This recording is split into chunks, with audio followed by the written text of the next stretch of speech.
a little feedback? Yes. Yes. Okay. Yeah. Loud. Yeah. Yes. Okay, let's begin. Good morning, everyone. So this session was earlier presented in the Stuttgart annual conference, TC World, and interestingly, more than 60% of the conference was about ChatGPT and generative AI. And my session happened to be the last one, and it was a challenge. How do I add value? So thankfully, I had the flexibility to keep reforming it, keep refining it, to include information that is not covered by anybody else. So here we go. So Preeti Panna has already given my introduction. How many of us have access to the premium ChatGPT? If anybody has access to premium ChatGPT, if you have the paid version, which costs like 20 euros or $22 monthly, you can access a chatbot I've created using this QR code or just by going to bit.ly TCG chat. What is this chatbot? We'll come to that. So today's agenda, generative AI for us as end users, then as for us as content creators for delivering content. Some use cases we will go through: Owlbot, Notion, Oxygen XML Positron. I think Amandeep may be able to tell you more about it because he has actually worked on this particular flavor of the chatbot. And Eddie. Chatbots we want to create, there are a few, there is technology available for us to create our own chatbots. The ones we saw above under the second bulleted point are basically available, and we can start using them if we are on particular systems. The third bulleted point, which includes VoiceFlow, AWS Bedrock, Hugging Face, and a custom chatbot based on ChatGPT, is something you can integrate on any platform. And we'll also talk about what are the missing pieces in chatbot adoption. So interestingly, chatbots have been a hot topic for the technical writing community. A lot of people have been doing it. Even pre-ChatGPT, when the technology was quite formative, it was still evolving, and we could hardly add any value through chatbots. And it was basically a search engine, if anything at all. But things have changed ever since ChatGPT has come into picture. We also have some other options, such as Grok and Bard. But at the point, ChatGPT seems to be leading the pack, which keeps changing from time to time. Grok is something I would like to explore and share because Grok is supposed to be really good. But in this session, we won't be covering Grok. So with generative AI, I personally have been using it as a technical writer.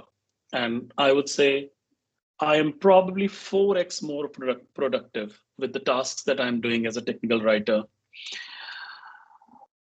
So there are things that we couldn't do earlier, but now we can. As a content creator, if I had to create something with working examples, let's say about REST APIs, earlier I had to team up with a developer, at least to use that developer as a sounding board to confirm what I've written is actually correct, because I would have my ideas, but a technical person who has more experience would be able to verify. And if I have to get something working, let's say a REST API, then I would have to probably work and take help from a developer. Now I no longer have to do it. I can chat, I can get a lot of assistance and create working tech on my own. We can go through one or two examples of that in the session. How much faster can you learn with ChatGPT? Much faster. The trick is to ask the right questions. Earlier, learning used to be a factor of searching and locating information and reading through it. Now, if you are curious about something, you can just ask the question, get a precise answer. Or even if you're getting started with the technology, if you could get started with a question such as, give me the smallest working example of, let's say, Kubernetes, then everything is clear for you. I remember trying to understand what Kubernetes is in a pre-GPT era. It took me quite a while, and still I had my doubts. But with ChatGPT, I just asked, okay, create the smallest working example of Kubernetes, and I was clear that what it is technically in a very tangible format. There is this file, what it is trying to do, how it is used, and things were much clearer to me, much faster. We'll also see how you can create a chatbot and use it to solve technical documentation issues. And the latest thing is, can you create a passive income stream by creating a chatbot? So this point is interesting because ChatGPT has now launched an app store for chatbots. And if you create a chatbot with the information that you have, the expertise that you have, which is more useful than ChatGPT, people could pay to use your chatbot. And you will get money for that.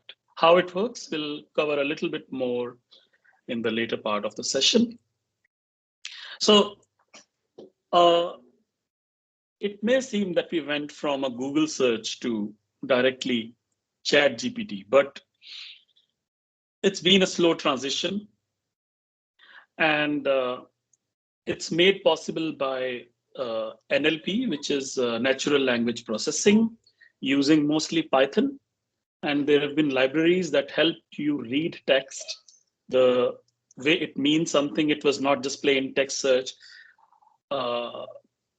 The various libraries of Python, the various NLP libraries of Python could read sentences the way they are constructed, make sense out of it, can find the subject of some sentence, can find whether a subject is positive or negative in connotation.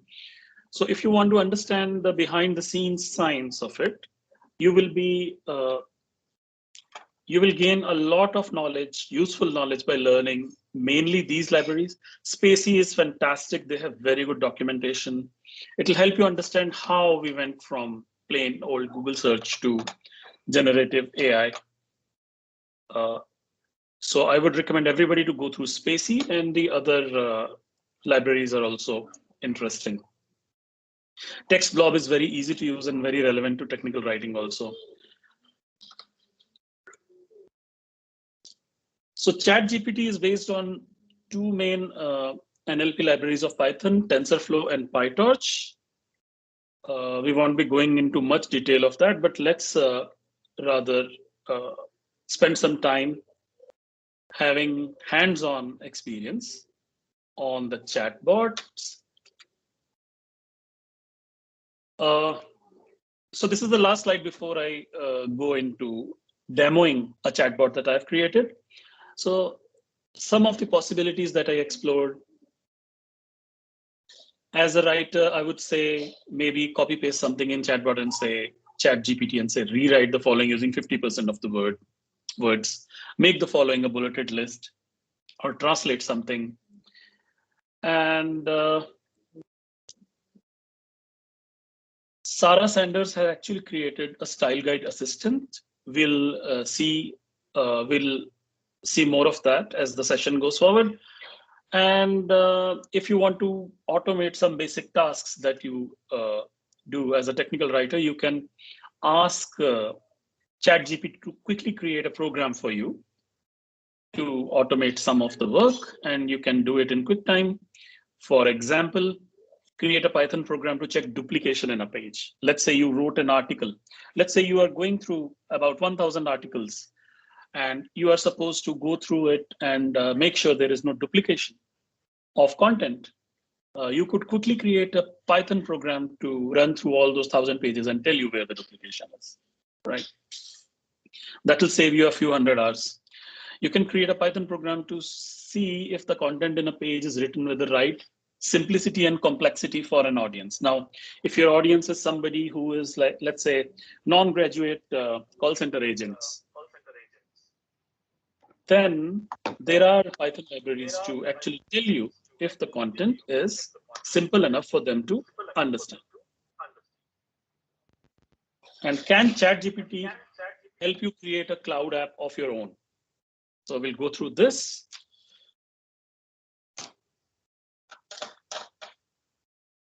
So everybody knows what this is. And okay, let me zoom in a bit. And this is the Content Gym chatbot. What I did here is I ingested all the content I've created for the Content Gym newsletter that I have on LinkedIn. Some of you may be familiar with it, and put it in a chatbot. And now it can give you answers based on that content. Let's ask the Content Gym chatbot to introduce itself.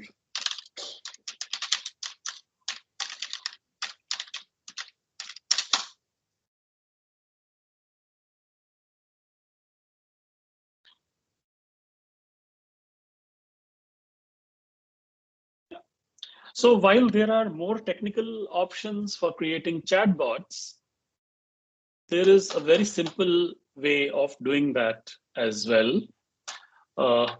You can create your own chatbot and configure it. And for that, all you have to do is just chat with ChatGPT to create and configure the chatbot. What I create or configure here will be updated in the window on the right side, and I can confirm the updation and everything will be live. Somehow it's not working this morning. Otherwise, I would have maybe run the presentation through this. So we could present using this chatbot. Let's ask, are you ingesting new data or is there a technical issue? I'm ready to ingest data. Okay, let's see. This is the information about today's TWT session. And ingest this. Let's see what it says. So what I'm doing is I'm chatting with ChatGPT to create a new chatbot. That's it, as simple as that.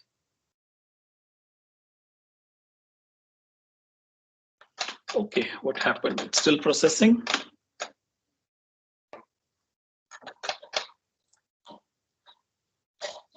It seems there's an issue with updating my knowledge base with the new information. However, I've noted the details of the okay. Okay, let's see if this is updated. It says there's an issue. TWT session today.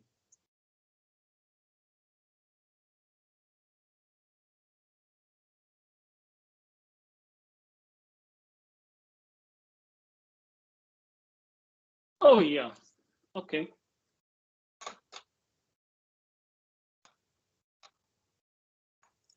Who are the other speakers?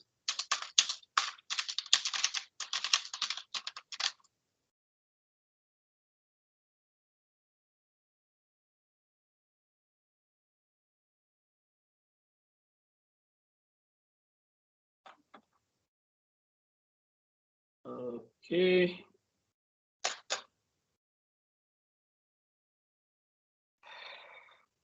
So why should you create your own chatbot? I'm unable to retrieve. Okay, it's giving the names and it also says that it is, okay.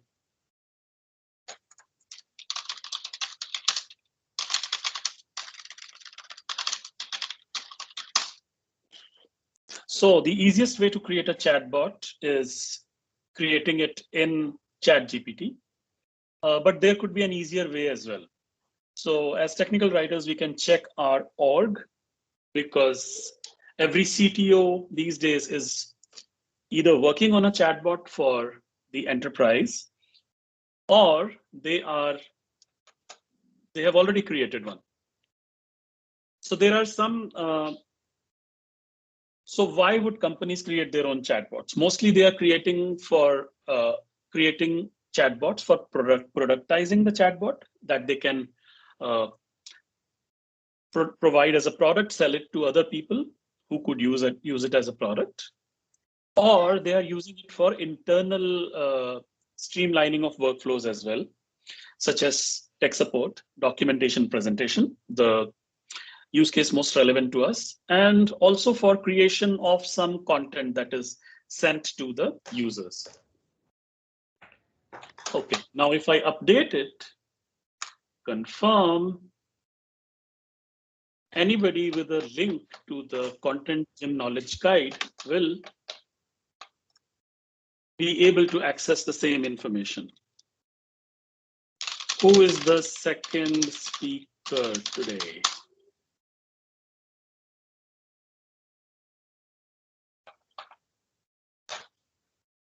So if your enterprise is already, okay, so it's giving perfect answers. You could create such chatbots to streamline your own workflows. You could create something. So you only need to have a purpose that you can solve with this. Most relevant use case for us would be to maybe create content relevant to a particular content type, like there is a tool called Canny, which is used to create changelog entries. And Canny gives you a bunch of best practices in a PDF that how you should write changelog entries. What I did here is I uploaded the PDF to the changelog to a ChatGPT here. And if I just copy paste some information from product specs, it will create changelog entries for me. I will not have to sit and write them for day in, day out. They will be created in a way that is expected. Okay, let's try this. I first need to have information. Give a Jira issue content for a ChatGPT creation. Okay, whatever. Below is the example. Okay, now let's see. Let's say you have a Jira issue with this information. Okay.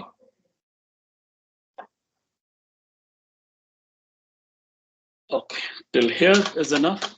And we go to the changelog writer and say, create a changelog entry from the following Jira issue.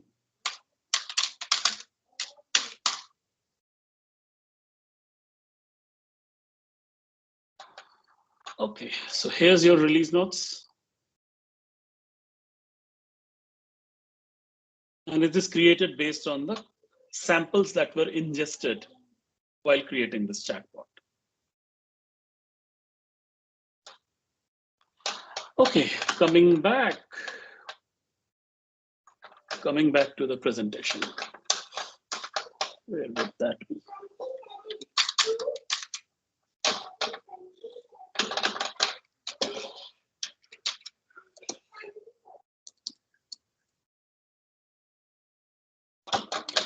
Okay, can you create your own cloud app using ChatGPT?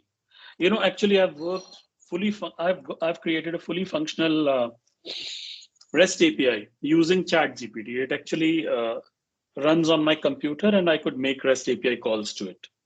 So it can really help you create a lot of tech that otherwise would have been hard work for you. It can help you create content. So basically, you could be many times more productive than without ChatGPT. So now, to some extent, we've already answered this question.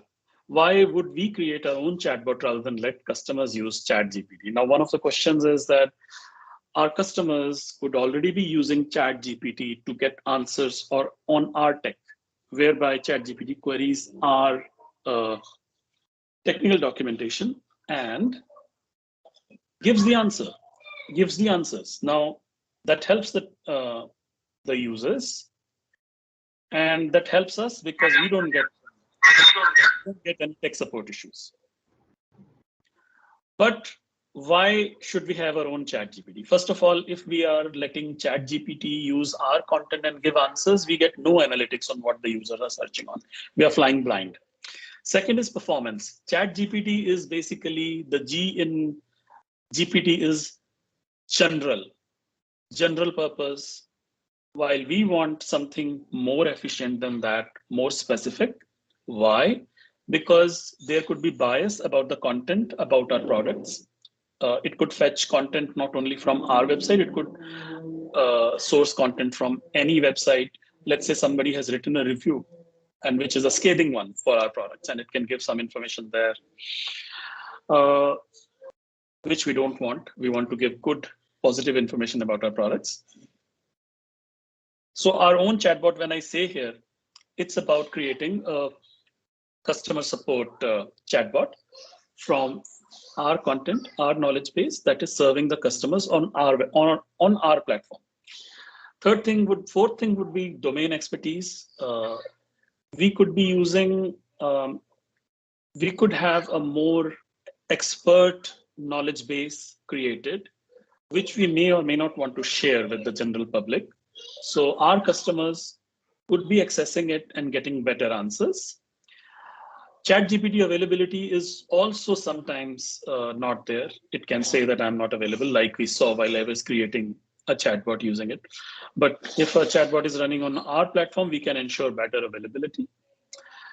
Now, hallucinations, I haven't seen this for a while, but it was a very big issue till a month ago, that ChatGPT can just visualize features that are not there and write perfect answers like the feature exists, or it can give wrong answers. When we create a chatbot ourselves, we can ensure that there are no hallucinations because we'll provide better test data. ChatGPT also has a cutoff date. So if there is a cutoff date and people are searching our content, people are trying to get answers on the latest tech that we have created, none of it will show up, which we don't want. We want our latest features to be highlighted. And there may be reservations against giving our data to OpenAI. We don't want to share. We don't know what they will be doing with it.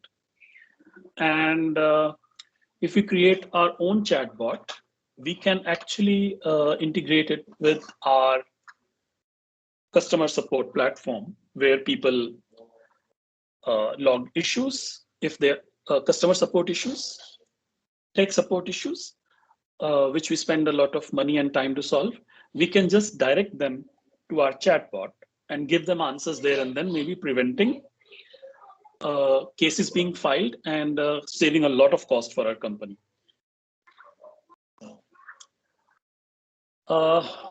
ChatGPT can do the following.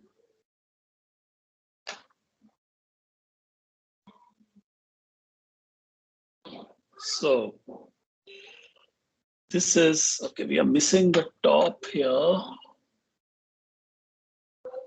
Okay. We'll come back to this one. Okay. So first of all, a very easy, any of you who is using readme.io as a platform for technical documentation, all they have to do is pay some money to the creators of readme, and you can have a chatbot integrated in your system. Now, these are some of the answers that we got from Owlbot. So Owlbot was the very first technical writing centric bot that was released. And you don't have to work much here. Your technical documentation is already there. You just have to either opt for the trial or pay some money, which is like what, $150 a year or a month. I have it listed in later part of the presentation, and you will have a chatbot within your documentation. So Owlbot versus a custom chatbot, some comparison. I'll share this PPT with you. In the interest of time, we'll just skip forward. So the crux of the matter is that Owlbot, although serves most purposes, with a custom chatbot, you can do much better. So Notion, some of us may be using Notion in our orgs. Notion happens to be a competitor of Confluence. And Notion has integrated AI for content creation. And there is a detailed post on this on the Content Gym newsletter.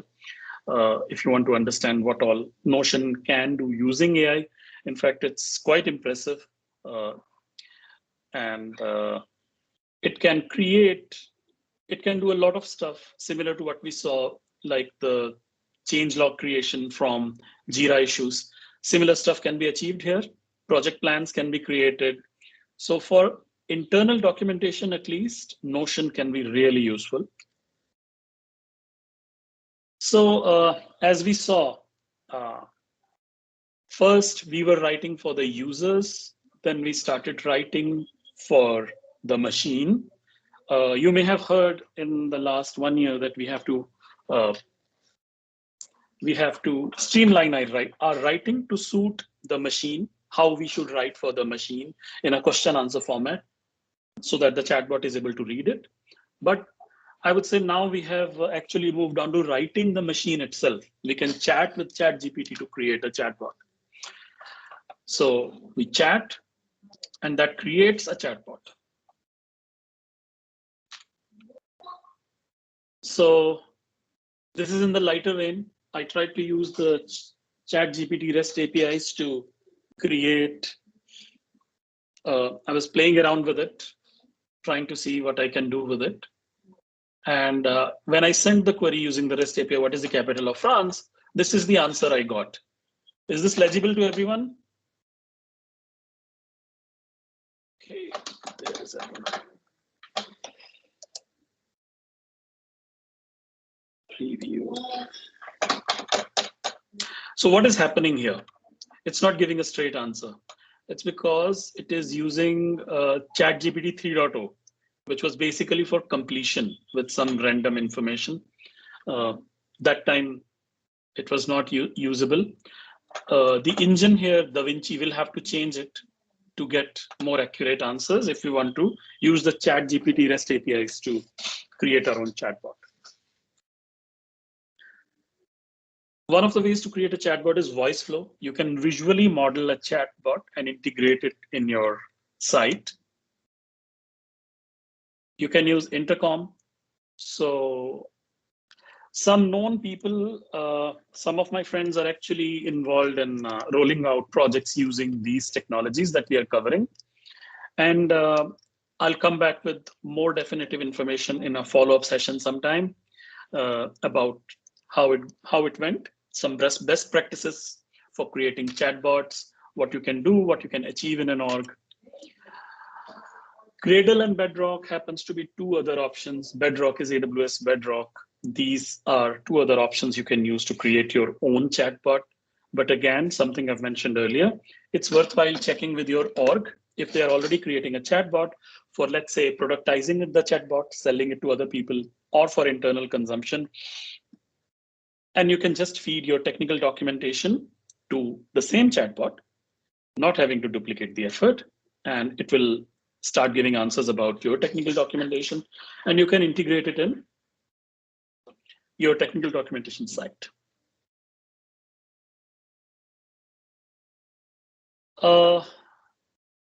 Intercom, I'll cover it in more detail at some other time.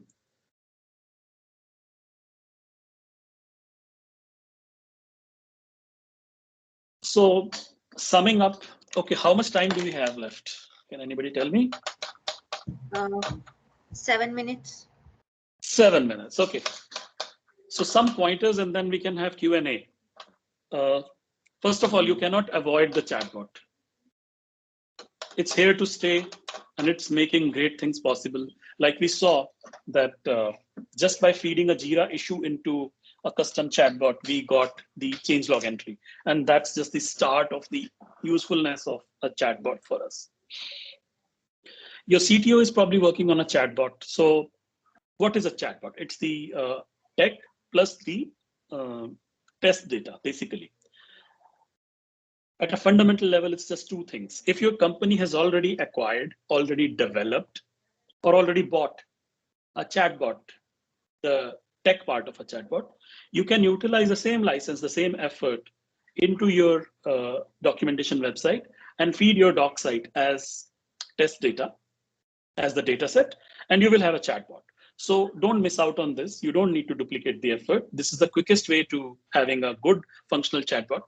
And if you want to work on a chatbot in your org, you have to be careful because right now it happens to be the glory project that gets people promotions, and everybody wants a pie for it. So there'll be a lot of politics around it. So try to be a judicious part of the system rather than make any move that makes others insecure. Let's say you are able to create a chatbot, which is doing very well.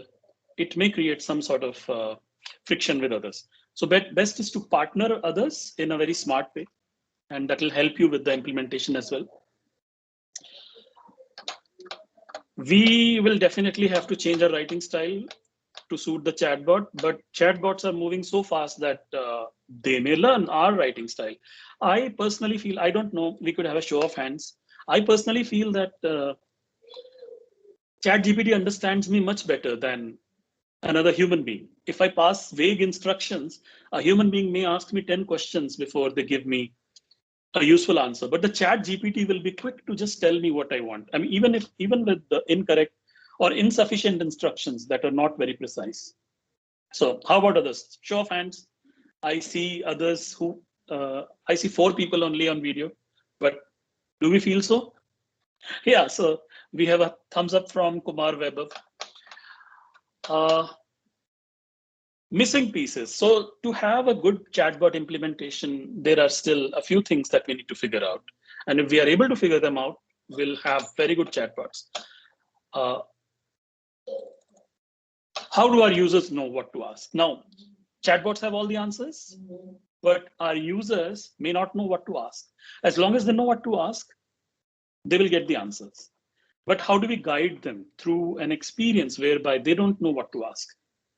Do we have a dashboard? Do we have some sort of an interface whereby the most important questions that a person is likely to ask based on their profile, based on their learning path, are already populated? Maybe. A dashboard with all the information? Maybe. Otherwise, you're left with a question answer interface and you don't know any questions. So it's left to the user to make sense of it. But we should be able to ensure that it makes sense for more number of users. Second is, how do we verify the answers? Now, a lot of testing is required. In most chatbots, we have a thumbs up and thumbs down sign to get feedback on whether we are giving the right answers. But still, we need to go beyond that to make sure that the best answers are given in all cases. What won't be obsolete next week? Now, this technology is moving very fast. What happened in the last conference I presented at, which was mostly about ChatGPT, there were speakers skipping slides. Oh, this is not relevant anymore. Oh, this is not relevant because it's moving so fast. 1 week ChatGPT is the king. Next week Grok is kicking ass, and it is much more advanced than ChatGPT. Then Bard comes in. It has no cutoff date of data. It has more functionality. It has maps integrated. So we never know which one is going to be the best this week, which tech is obsolete and which tech we can utilize. So we have to be on our toes. GDPR. So this is a concern with European customers. We all know that GDPR is a very sensitive issue, and we need to make sure that we don't step over any data which causes issues. Even GDPR, I think the European Union might be working on updating it to make sure that it takes into account ChatGPT. Now, ChatGPT is doing what basically? It's Googling the answers and formulating the answers and giving them to you in the format that you want. Is this data theft? It definitely is. I mean, if the person doesn't want to share their data. So these things are just evolving. Right now, if you're creating images using data, DAL-E is copyright infringement. Midjourney is copyright infringement. Adobe Firefly is probably not, because they have their own data set, images that they own from which they create. So professionally, if you want to create something. 3 minutes left. 3 minutes left. Okay. So professionally, if you want to create something, you have to be sure that it doesn't infringe copyright. This is one of the biggest hurdles in, let's say, image or artwork creation right now. We have 3 minutes. Any questions?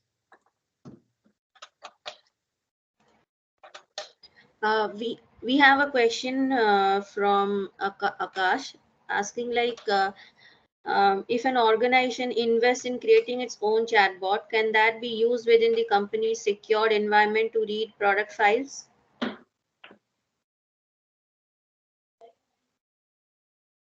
Product files. I mean, of course, there is no constraint there. It can most definitely be used unless you yourself have any restrictions on that. Chatbots are basically there to ingest test data. And if your data is not protected, your chatbot has access to it. It can most definitely use that.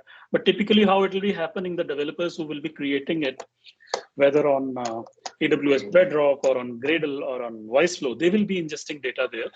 And the process of ingesting data is basically about adding new files to your chatbot, like what? Like this. Or it could be about directing the chatbot to read something that is available online or within your environment. So yeah, you can read it. Okay, there's a lot of chat going on. Is there a missing question there? One more question from Parth. Does structured authoring data fit into the scheme of AI systems? Should we move towards a new authoring style? So the new authoring style that I'll come back to data. The authoring style that works best in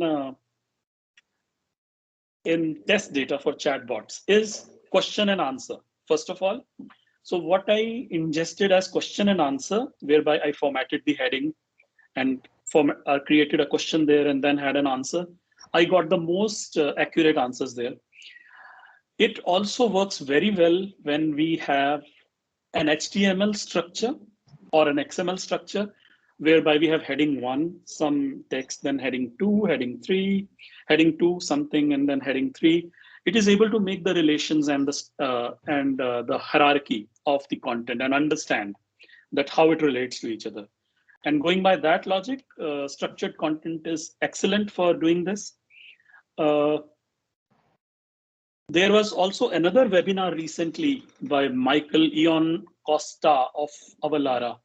I'm yet to go through the recording, but I will highly recommend that. The point of that webinar was that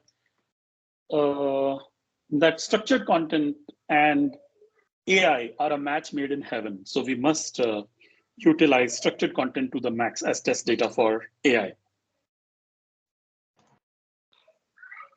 So data, of course, data has a hierarchy, data has that question answer format, title. There may be small changes required to get the best value out of this.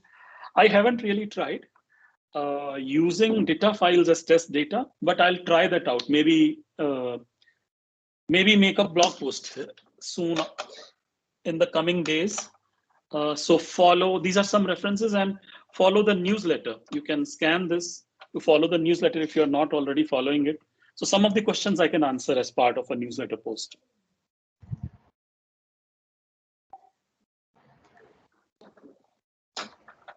Okay, any other questions? Yeah, this one we answered, structured authoring. Most of the questions. Gyanesh, yeah, I think Gyanesh, there is one question by Syed Atullah.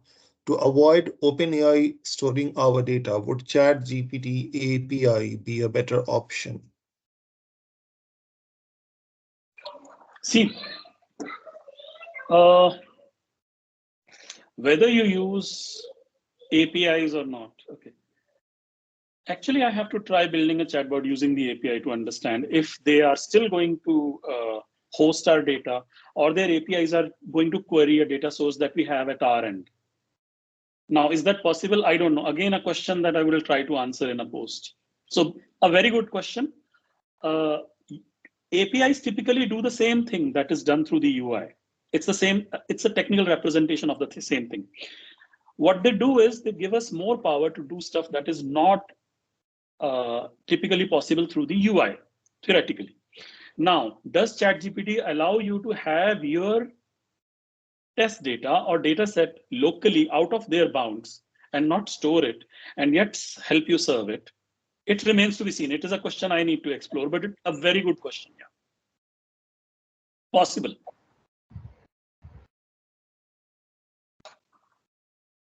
And if anybody wants to try this chatbot, yes, somebody has already answered. You need to have the premium subscription, which costs like $22 a month.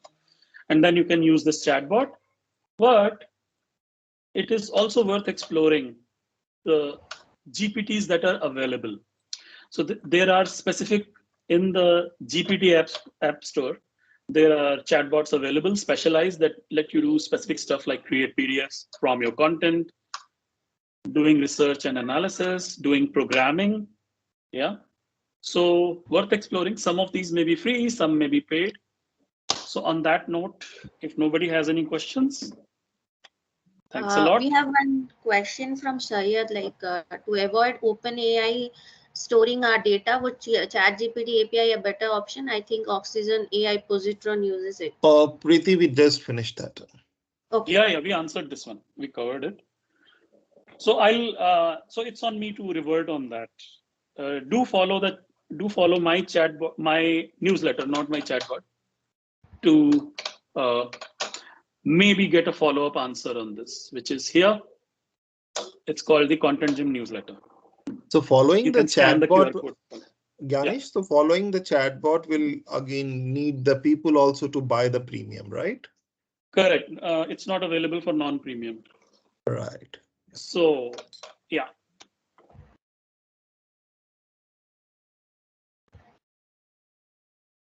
So parting note, I'll take just 10 seconds. So now a chatbot can actually form an interface for content presentation for us, while our test data can be the middleware.